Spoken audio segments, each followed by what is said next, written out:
Ruth గ్రంథము 1వ అధ్యాయము 20వ వచనంలో ఉన్న దేవుని మాటలను ఒకసారి చూద్దాము. ఆమె సర్వశక్తుడు నాకు చాలా దుఃఖము కలుగజేసెను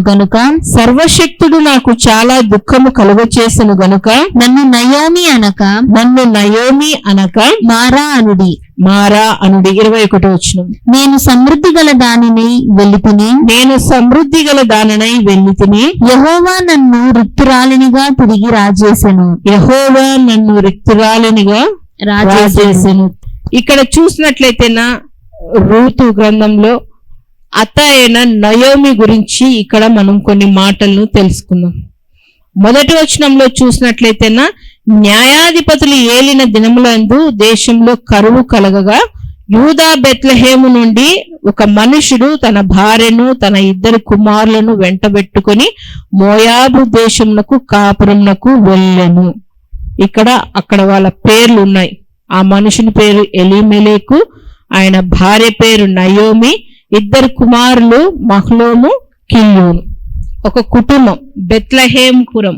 బెత్లెహేము అనగా చాలా సార్లు మనం తెలుసుకున్నాం, రొట్టెల గృహము, దేవుడు ఆశీర్వదించిన ప్రదేశము. దేవుడు ఆశీర్వదించిన దేశంలో అనేక కుటుంబాలు నివాసం చేస్తుండగా ఆ నివాసం చేస్తున్న కుటుంబాలలో ఈ నయోమి కుటుంబం కూడా ఒకటి. ప్రియమైన వాళ్ళరా, మనం చదివిన 20వ వచనంలో చూసినట్లయితేనా ఆమె దేవుని మీద ఒక నింద వేస్తుంది. ఒకప్పుడు నేను సమృద్ధిగా ఉండేదాన్ని, దేవుడు నన్ను రిక్తురాలినిగా చేశారు కదా.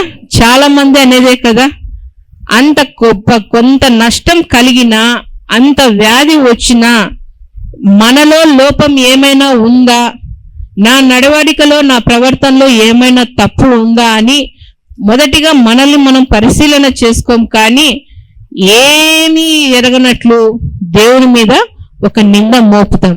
దేవుడే వీటన్నింటికీ కారణం. అది చాలా తప్పండి. నయోమి కూడా దేవుని మీద నింద మోపుతుంది. ఒకప్పటి స్థితి ఆ బెత్లెహేముపురంలో అక్కడ నివాసం చేస్తున్న వారిలో కూడా ఈమె చాలా ఉన్నతమైన కుటుంబంలో ఉంది. దేవుడు ఆశీర్వదించినాడు, 2 కుమారులు ఇచ్చినాడు. భర్త కుటుంబం సంతోషంగా ఆశీర్వాదకరంగా ఉన్నప్పుడు ఆ ప్రాంతంలో కరువు వచ్చింది. అక్కడ నివాసం చేస్తున్న వారికి ఎవరికి కరువు రాలేదంటారా? పలకండిమ్మా, వచ్చిందా రాలేదా? వారు ఒక్కొక్క కుటుంబానికే వచ్చిందా కరువు? కాదు కదా.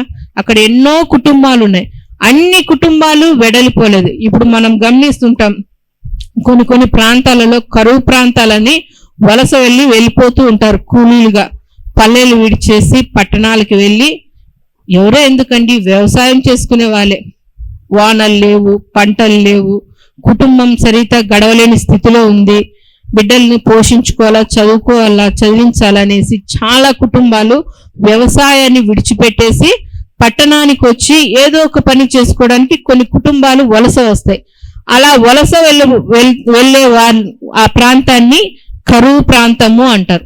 కానీ ఆ బెత్లెహేముపురంలో కొంతగా కరువు వచ్చేలోగా ఈ నయోమి అనుకుంటుంది, కరువు వచ్చింది, ఈ కరువులో మా కుటుంబము పోషించబడలేదు, ఎలాగైనా ఇగో మోయాబు దేశంలో సమృద్ధిగా ధాన్యం ఉంది, అక్కడికి వెళ్ళి ఇంకా సంపాదించుకోవాలని దేవుడు ఆశీర్వదించిన ప్రాంతాన్ని అయితేనేమి, ఆ రొట్టెల గృహాన్ని విడిచిపెట్టి, దేవుని సన్నిధానాన్ని విడిచిపెట్టి, దేవుడు శపించిన మోయాబు దేశానికి తన కుటుంబాన్ని తీసుకుని వెళ్తుంది. ఆ వెళ్ళడానికి గల కారణం దేవుడా? కాదండి. నయోమి దేవునితో సహవాసం చేయకోకుండా, దేవుడి ఇచ్చే మేలును పొందుకోకోకుండా, కరువు వచ్చిన వెంటనే దేవుడు ఏదో ఒక రూపంలో దారి చూపుతాడు. ఇన్ని కుటుంబాలు పోషించబడుతున్నప్పుడు నా కుటుంబాన్ని కూడా దేవుడు పోషించడా? నా కుటుంబాన్ని ఏం చేయి విడిచిపెట్టాడు కదా. ఈ ఇబ్బందిలో నేను ఇంకా దేవునికి సమీపంగా ఉండి ఇంకా దేవుని నేను ఘనపరుస్తాను, దేవా సహాయం చేయనైనా అని నేను మొరపెడతానని దేవుని ఘనపరచక, దేవుని సన్నిధానంలో దేవునితో సహవాసం చేయక మోయాబు దేశానికి తన కుటుంబాన్ని తీసుకొని వెళ్ళింది. ఏమైంది? భర్త చనిపోయినాడు, 2 బిడ్డలు చనిపోయినారు, కుటుంబము చిన్నాభిన్నమైపోయింది.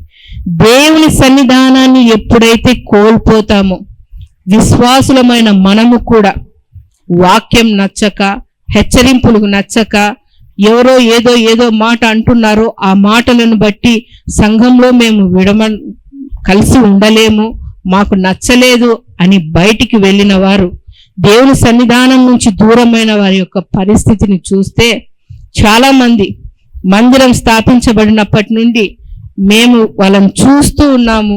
ఎంతో మంది దేవుని సన్నిధానాన్ని విడిచిపెట్టి, దేవుని మందిరాన్ని విడిచిపెట్టి మేము ఇంకొక మందిరానికి వెళ్తాం, అక్కడ ఇంకా బలపడతాం వాక్యంలో, ప్రార్థనా జీవితంలో అని వెళ్ళిపోయిన వారు నేటి కాలం వరకు ఈ ప్రాంతం ఈ వైపు చూస్తుంటామండి. మేము ప్రార్థన లేదు, ఆదివారం సహవాసం లేదు, రక్షించబడ్డారు, పరిశుద్ధమైన దేవుని యొక్క సన్నిధానం లేదు, ఆయన శరీరం తీసుకోవడానికి అవకాశం లేదు, అన్ని అవకాశాలున్నా దేవునికి ఎక్కువ సమయాన్ని ఇవ్వలేదు. ఇష్టానుసారమైన జీవితం ఎలా ఉన్నాయి అంటేనా, ఒక పూట కూడా వండుకోలేని స్థితిలో కొన్ని కుటుంబాలు కూడా మేము గమనిస్తూ ఉంటాం. దేవుని సన్నిధానాన్ని ఎప్పుడైతే కోల్పోతామో, దేవునితో సహవాసాన్ని ఎప్పుడైతే కోల్పోతామో, నీకు రావాల్సిన ఆశీర్వాదాలు ఏమో కానీ రావాల్సిన సమస్యలు, ఇరుకులు, ఇబ్బందులు ఒకదాని వెంట ఒకటి వస్తూనే ఉంటాయండి. ఈ నయోమికి వచ్చినట్లే తను ఎప్పుడైతే దేవుని సన్నిధానాన్ని, దేవుని సహవాసాన్ని వద్దని కోల్పోయిందో, కుటుంబ తల అయిన యజమానుని కోల్పోయింది. వృద్ధాప్యంలో ఆదరణగా ఉంటారు, బిడ్డలు పోషిస్తారు, మాకు ఇంత ఆహారం పెడతారు, బిడ్డల్ని చూసుకుంటూ మేము బ్రతకగలము అన్నప్పుడు ఆ ఇద్దరు కుమారులను కోల్పోయింది.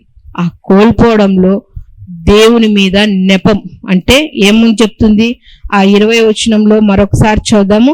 ఆమె సర్వశక్తుడు నాకు చాలా దుఃఖము కలుగచేసెను గనుక నన్ను నయోమి అనక మారా అనుడి. నయోమి అనగా మొదటిగా ఏముంది? మధురము. మారా అనగా రెండవదిగా ఏముంది? చేదు. దేవుని సహవాసంలో ఉన్నప్పుడు ఆమె మధురమైన జీవితాన్ని జీవిస్తూ వచ్చింది. ఏ ఇరుకు ఇబ్బందులు లేకోకుండా దేవుని సన్నిధానంలో ప్రార్థిస్తూ బలమైన జీవితం దేవుని సన్నిధానంలో గడుపుతున్నప్పుడు ఆమె యొక్క కుటుంబం మధురంగా ఉంది. గమనించండి, ఒక్క ఆదివారం కోల్పోయినామా ఇంకొకసారి మందిరానికి రావాలంటే మనసుకు ఒప్పుదం ఉండదు. నీళ్ళే ఈ వారం ఇంకొక వారం పోదాం. క్రమమైన విశ్వాస జీవితాన్ని కలిగి జీవిస్తున్నట్లయితేనా ఒక్క అక్షరం కూడా మందిరాన్ని విడిచిపెట్టలేమండి. చాలా మంది దేవుడు సమయం ఇచ్చినాడు, ఎంతో శ్రేష్టమైన సమయాన్ని ఇచ్చినాడు, దేవుని సన్నిధానంలో గడిపే అవకాశాన్ని చాలా మంది కోల్పోతున్నారు. చూస్తూ ఉంటాం.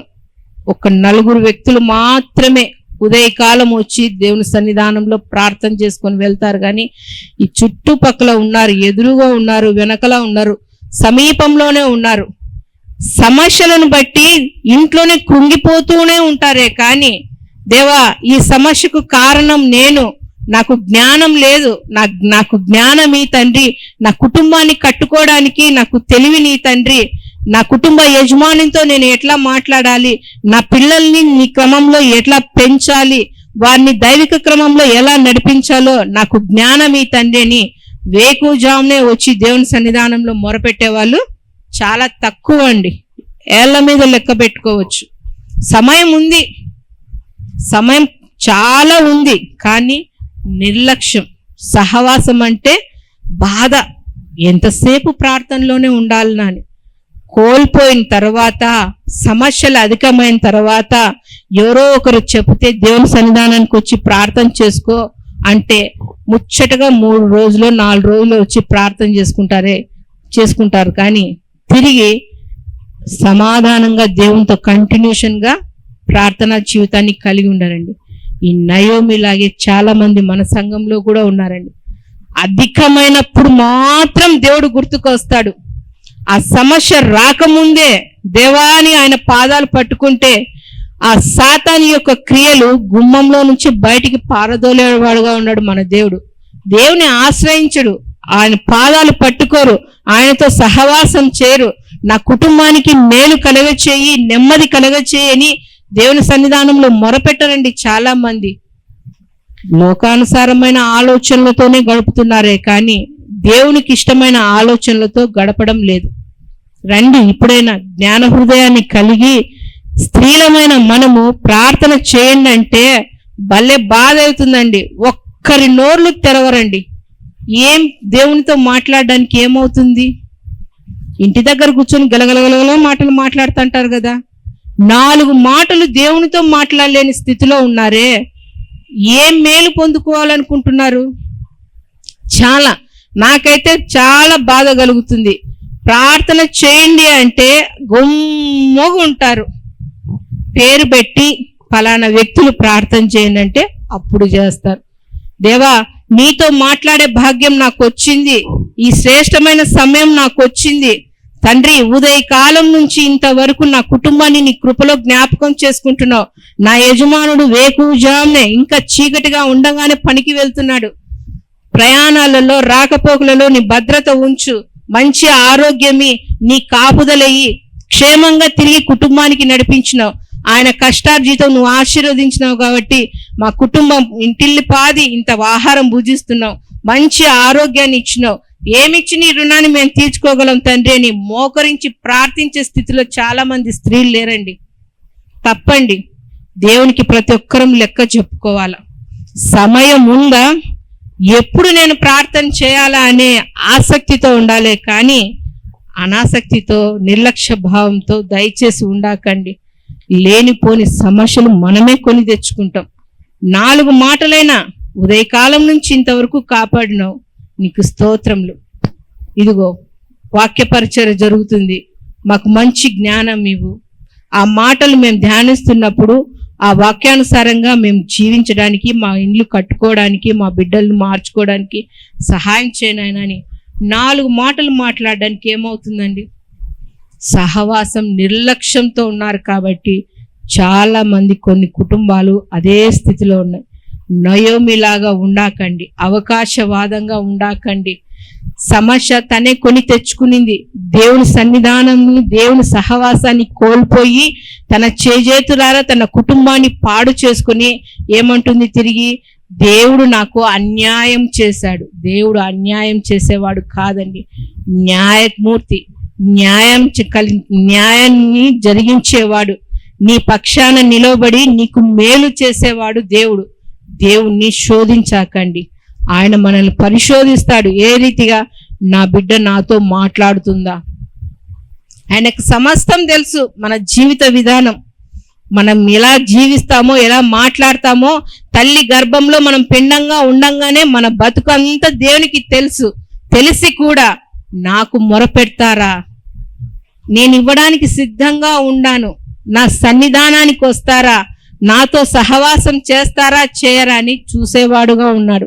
నయోమిలాగా ఆయన సహవాసాన్ని దూరం చేసుకొని దేవుని మీద నింద వేసి తన జీవితాన్ని చెల్లాచెదురు చేసింది. కానీ ఒక అన్యురాలైన రూతు ద్వారా దేవునికి మరింత సమీపంగా వచ్చింది కదండి. తనేమో దేవుని బిడ్డగా జీవించింది నయోమి, కానీ తన కోడలైన రూతు ఒక అన్యురాలు, మోయాబు దేశపురాలు. తన అత్త యొక్క ప్రార్థనా జీవితాన్ని అప్పుడప్పుడన్నా చూసి ఆ సర్వశక్తి గల దేవుడు నాకు కావాలి, ఆ దేవునితోనే నేను సహవాసం చేస్తా, నువ్వు ఎక్కడుంటే నేను అక్కడే ఉంటానని ఆ రూతు ద్వారా ఒక అన్యురాలిని దేవుడు ఎంతగానో ఘనపరిచి జీవ గ్రంథంలో పేరు లిఖించుకోగలిగింది. అట్టి జీవితాన్ని మనం జీవించాలి. ఎలా? దేవునితో సహవాసం చేయడం ద్వారా. దేవునితో సహవాసం చేస్తే జీవితం నష్టపోయేదిగా ఉంది. రెండవదిగా చూసినట్లయితేనా ఆది కాండము 13వ అధ్యాయము, ఆది కాండము. ఇక్కడ ఒక వ్యక్తి దేవుని సహవాసాన్ని, వ్యక్తి యొక్క సహవాసాన్ని దూరం చేసుకొని తన జీవితాన్ని ఏ రీతిగా చేసుకున్నారో ఒకసారి గమనిద్దామండి. ఆది కాండము 13వ అధ్యాయము 7వ వచనంలో ఉన్న దేవుని మాటలను ఒకసారి చూద్దాం. అప్పుడు అబ్రాము పశువుల కాపరులకును లోతు పశువుల కాపరులకును కలహము పుట్టెను. ఆ కాలమందు కనానీయులు పెరిజ్జీయులు ఆ దేశంలో కాపురముండిరి. ఆదికాండము 19వ అధ్యాయము 1వ వచనము. ఆ సాయంకాలమందు ఆ ఇద్దరు దేవదూతలు చేరునప్పటికీ లోతు సొదొమ గవిని యొద్ద కూర్చుండి ఉండెను. లోతు వారిని చూచి వారిని ఎదుర్కొనుటకు లేచి సాష్టాంగ నమస్కారము చేసి నా ప్రభువులారా దయచేసి మీ దాసుని ఇంటికి వచ్చి రాత్రి వెళ్ళబుచ్చి కాళ్ళు కడుగుకొనిడి. మీరు పెందలకడ లేచి మీ త్రోవన వెళ్ళవచ్చు. అందుకు వారు అలాగు కాదు నడి వీధిలో రాత్రి వెళ్ళబుచ్చదమని చెప్పిరి. ఇక్కడ గమనించినట్లయితే 13వ అధ్యాయంలో ఒకసారి చదివినాం. అబ్రహాము పశువుల కాపురులకు లోతు పశువుల కాపురులకు గొడవలు. పినతండ్రులు వీళ్ళు కొట్లాడలేదు, కానీ వారి యొక్క మందలు కాస్తున్న వారికి గొడవలు జరుగుతున్నాయి. దీనికి ఈ మాటకు ఏమర్థం ఉందంటేనా, లోతు అబ్రహాం గుడారంలో ఉన్నారు, అబ్రహాం యొక్క దినచర్య చూస్తూ వస్తున్నాడు, అబ్రహాం యొక్క జీవిత విధానం అంతా ఎరిగి ఉన్నాడు. అబ్రహాం యొక్క జీవితం అంతా దేవునితో సహవాసం చేస్తూ వచ్చినాడు. దేవుడు ఎక్కడికి వెళ్ళు అంటే ఆ ప్రాంతానికి వెళ్తున్నాడు, అక్కడ బలిపీఠం కడుతున్నాడు. బలిపీఠం అనగా ప్రార్థనకు సాదృశ్యంగా ఉంది. తను ఎక్కడ గుడారం వేస్తే అక్కడ ఒక బలిపీఠం కట్టి దేవునితో సహవాసం చేసే అనుభవము అబ్రహాం గారికి ఉంది. అబ్రహాం గారి యొక్క జీవిత విధానం అంతా లోతు గమనిస్తూ వచ్చినాడు కాబట్టి లోతు కూడా దేవునితో సహవాసం చేస్తూ వచ్చినాడు. అలా సహవాసం చేస్తూ వారు కూడా దేవునిలో బలంగా ఉన్నప్పుడు ఈ పశువుల కాపురుల మధ్య ఈ గొడవలు రావడము, వాళ్ళు విడిపోవడానికి నువ్వు ఏ ప్రాంతం అయితే తీసుకుంటావో నేను ఇంకో ప్రాంతం తీసుకుంటా అన్నప్పుడు లోతు సొదొమ గొమొర ప్రాంతం వైపు చూస్తున్నాడు. ఆ ప్రాంతము పచ్చికతో చాలా అందంగా దేవుని తోటలా ఉందని గమనించినాడు. ఇక్కడ చూసినట్లయితేనా అబ్రహామును విడిచి లోతు తన ఆలోచన చొప్పున వెళ్ళిపోయినాడు. ఇక్కడ గమనించినట్లయితేనా లోతుకు ఆలోచన చెప్పే వాళ్ళు లేకపోయినారు కదండి. ఏదైనా ఒక పని మొదలు పెట్టాలంటే అనేక రీతులుగా మనం ఆలోచిస్తాం. నేను మా ఇంట్లో గమనిస్తాను దైవజనుడు, అది చిన్న పనైనా పెద్ద పనైనా అది పునాది వేసే సమయం నుంచి, అది వేయక ముందు నుంచి దానికి ఎంత ఖర్చు అవుతుంది, ఏమి అవసరము, ఎవరు అవసరము, ముగింపు వరకు ఎంత, ఏమి, దాని సామర్థ్యం ఏది, మొత్తం అంతా కౌంట్ అంతా వేసుకుంటారు. కౌంట్ వేసుకొని నేను ఈ పనికి చేయగలనా లేదా, సమకూర్చుకోగలనా లేదా, సమకూర్చుకున్నానా ఆ పని మొదలు పెడతాడు. ఆ పని మొదలు పెట్టక ముందు తనకు తెలిసిన వారి పెద్దలతో సలహాలు తీసుకుంటారు. ఈ రకంగా వెళ్తున్నాం, ఈ రకంగా వెళ్ళడం ద్వారా ఏమన్నా ఇబ్బందులు. మొదటిగా ప్రార్థన అయిన తర్వాత తనకు తెలిసిన పెద్ద దైవజనులతో మాట్లాడి ఏదైనా పని పూనుకుంది. ఇక్కడ మనం గమనించినట్లయితేనా లోతు నేను ఆ సొదొమ గొమొర ప్రాంతానికి వెళ్తాను అనకముందు అబ్రహాం గారి యొక్క సలహా తీసుకుని ఉంటే లోతు యొక్క జీవితము గవిని బయట గుడారం వేసుకొని జీవించాల్సిన పని వచ్చేది కాదండి. మనకు చాలా వరకు తెలుసు, సొదొమ గొమొరము బహు ఘోరమైనది, పాపంతో నిండుకొని ఉంది. అలాంటి పాప ఊబిలోకి లోతు కుటుంబం ప్రవేశిస్తోంది. ప్రవేశించక ముందు పెద్దలైన అబ్రహాం గారితోనైనా దేవుని సన్నిధానంలోనైనా దేవునితో మాట్లాడింటే తన జీవితము తన కుటుంబము చిన్న భిన్నం అయ్యేది కాదండి. ఇక్కడ మనం 19వ అధ్యాయం చూసినాం. గుడారము ఊరి వెలపట వేసుకొని ఉన్నాడు, దేవదూతలు అక్కడికి వచ్చినారు. లోతు దగ్గరికి రాకముందే దేవదూతలు అబ్రహాం గారి దగ్గరికి వచ్చినారు. అక్కడ జరిగే పని మొత్తం అబ్రహాం గారికి చెప్పినారు. అబ్రహాము మొరపెడుతున్నాడు, అయ్యా 50 మంది ఉంటే ఆ ప్రాంతాన్ని కాల్చవా అని. ఎందుకు? లోతు కొరకు ప్రార్థన చేస్తున్నాడు. ఒక్కరినైనా కాపాడని లోతు కుటుంబం కొరకు. నశించిపోతున్న నీ కుటుంబాన్ని, ఇదిగో ఇబ్బందుల కొలిమిలో ఉన్న నీ బిడ్డలను బట్టి దైవజనులు గాని పెద్దలు గాని సలహాలు అడిగి, అయ్యా నా బిడ్డలు ఈ రీతిలో ఉన్నారు, చెడు మార్గంలో వాళ్ళ స్నేహాలు ఉన్నాయి, వాళ్ళకు క్రమమైన ప్రార్థనా జీవితం లేదు అని పెద్దల యొక్క సలహాలు కానీ దైవజనుల యొక్క సలహాలు కానీ తీసుకున్నట్లయితే వారి జీవితాలు బాగుంటాయండి. ఇక్కడ చూసినట్లయితేనా లోతు ఆలోచన చెప్పే వాళ్ళ దగ్గరికి వెళ్ళలేదు. ఏమైంది? దేవుడు అంటున్నాడు, ఆ దేవదూతలతో అంటున్నారు, రేకు జామునే మీరు వెళ్ళిపోవాలి, సొదమ గొమొర పట్టణం కాలిపోతుంది, దేవుని ఉగ్రత వచ్చింది, ఎవరు వెనికి చూడకోకుండా మీకు కలిగిన వారినందరినీ తీసుకొని వెళ్ళండి అన్నప్పుడు తన 2 కుమార్తెలు, చరిత్రకారులు దైవజనులు పెద్దలు చెప్తుంటారు, లోతు గారికి ఇంకా కుమార్తెలు అల్లుళ్ళు ఉన్నారని. ఆ లోతు యొక్క భార్య వెనికి చూడడానికి గల ప్రధానమైన కారణాలు కొన్ని ఉన్నాయి. తన బిడ్డలు కావచ్చు, ఆస్తి కావచ్చు, తన స్నేహాలు కావచ్చు, తన సంచరించిన ప్రాంతం కావచ్చు, సమకూర్చిన ధనం కావచ్చు, ఇవన్నీ ఏమైపోతాయో అని దేవుని ఆలోచనను గమనించక దేవుడు అయితే ఏమని చెప్పినారు, ముందుకు వెళ్ళు అని. మనం ముందుకు వెళ్తున్నప్పుడు వెనక వాటిని చూడకూడదండి. వెనక ఒకప్పుడు పాప జీవితం, అందరం పరిశుద్ధమైన జీవితంలో నుంచి రాలేదు. దేవుని ప్రేమ చొప్పున ఆయన వాక్యం వినటం ద్వారా పాపినని పశ్చాత్తాపపడి పాపాన్ని విడిచిపెట్టి నూతన జీవితంలోనికి వచ్చినాం. నూతన జీవితం అనగా రక్షణలోనికి వచ్చినాం. రక్షించబడిన మనము తిరిగి పాపం వైపుకు మళ్ళకూడదండి. లోతు యొక్క భార్య వెనికి మళ్ళింది, ఉప్పు స్తంభమైంది. ఈ సమయంలో వాక్యం వింటున్న ప్రియమైన వాళ్ళారా, దేవునితో సహవాసం లేకపోతే అలనాడు నయోమి యొక్క కుటుంబం ఏ రీతిగా పతనమైపోయిందో అదే మాదిరిగా సలహాలు లేక దేవుని సహవాసం లేక లోతు యొక్క కుటుంబం కూడా చిన్న భిన్నమైపోయిందండి. భార్య ఉప్పు స్తంభం అయిపోయింది. బిడ్డలు తండ్రితోనే పాపం చేసి భయంకరమైన బిడ్డలను కన్నారు. వాళ్ళెవరు అనగా మోయాబీలు. అలాంటి భయంకరమైన వంశానికి వచ్చి చాలా భయంకరమైన జీవితాన్ని జీవించినారు అని లేఖనాలు తెలియజేస్తుంది. ఇంతగా చెప్పడానికి గల కారణం ఏంటంటే ఎప్పుడు దేవుని సహవాసాన్ని కోల్పోకూడదు. కోల్పోయినామా మన నష్టాన్ని మనమే కొని తెచ్చుకుంటాము, ఇబ్బందులు కొలిమిలో నలిగిపోతుంటాం.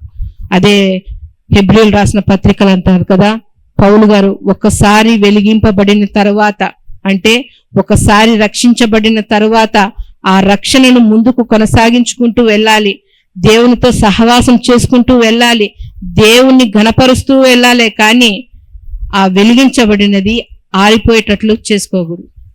ఒక దైవజనులు, ముగిస్తున్నాను, దైవజనులు ఒక విశ్వాస దగ్గరికి వెళ్ళారంట. మంచి విశ్వాసి, మంచి ప్రార్థనాపరుడు, చక్కగా పాటలు పాడేవాడు.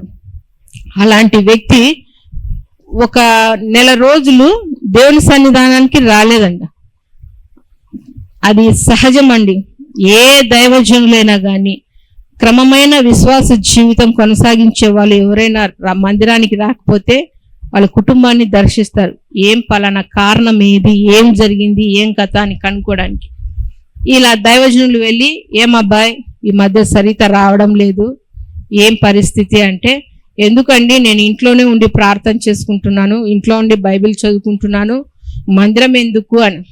అలాగా, ఏమి ఇబ్బంది కలిగిందంటే, నాకేం ఇబ్బంది కలగలేదు, నేను ఇంట్లోనే ఉండి బలపడతాను అన్నాను.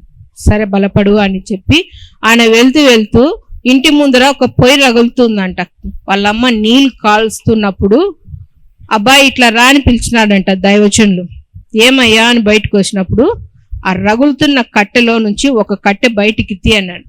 పొయ్యిలో కట్టెలు పెట్టి కాలుస్తాం కదా, అది దగదగదగా మండుతుందంట. ఆ కట్టెని తీసి నేల మీద పెట్టాను. ఆ కట్టె తీసి అట్లనే పెట్టిన 10 నిమిషాలు రగులుతా ఏమైపోయిందండి? కట్టె ఆరిపోయింది. ఏమైంది అని అడిగిన. ఆరిపోయిందయ్యా. నీ జీవితం కూడా ఆరిపోయేదేగా ఉంది. ఎందుకు అంటే సహవాసంలో ఉంటే ఆ ఉజ్జీవము, ఆ ప్రార్థన, ఇదిగో నీ ఇబ్బందిని ఇతరులకు చెప్పినప్పుడు, నీ పక్క విశ్వాసికి చెప్పినప్పుడు అందరం కలిసి ప్రార్థన చేస్తాం. అందరం సహవాసంలో ఉండి దేవుని ఘనపరుద్దాం. పాటల ద్వారా దేవుణ్ణి మహిమపరుద్దాం.